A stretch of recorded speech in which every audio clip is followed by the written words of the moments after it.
Good morning, dear students. In today's e-lecture, we are going to study about the religion, language and literature and art and architecture of Delhi Sultanate. So firstly, we will discuss about the religion of that period.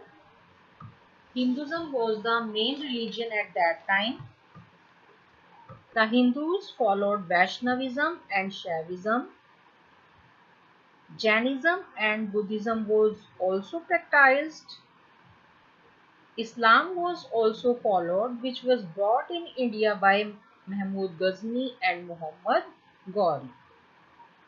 Sufism and Bhakti movements also started during this period. About language and literature,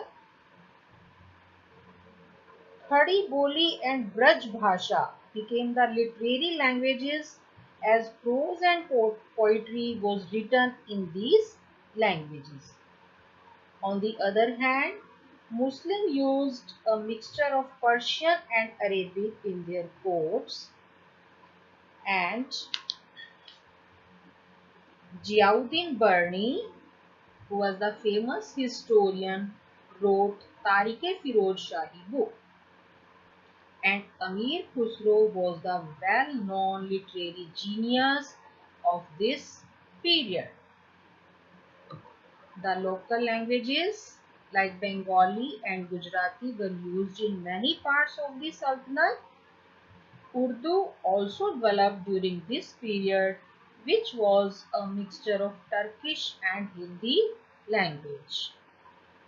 Many Indian classics were also translated in Persian, Turkish and other languages so that more and more people can read and understand them.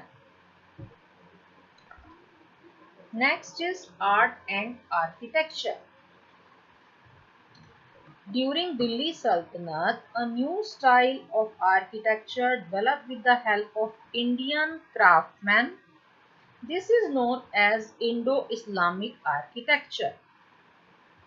And the earliest example of this architecture are Qutubi Masjid, or you can say Quwat-ul Islam Mosque, Qutub Minar in Delhi. They were constructed by Qutubuddin Aibar, who was the first Sultan of Delhi Sultanate.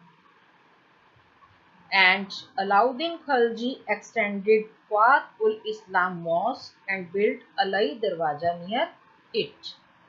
This is a very decorative and impressive gateway with an arch. Tughlaq founded many new cities like Firozabad, Firozshah Kotla, Tughlaqabad, etc. And the famous monument of Tughlaq is Ghiyasuddin Tughlaq's tomb, and it is located in front of Tughlaqabad Fort in South Delhi on Mehroli Okhla Road. So this was about art and architecture of Delhi Sultanate. This was chapter 13. From tomorrow we will start next chapter. Thank you.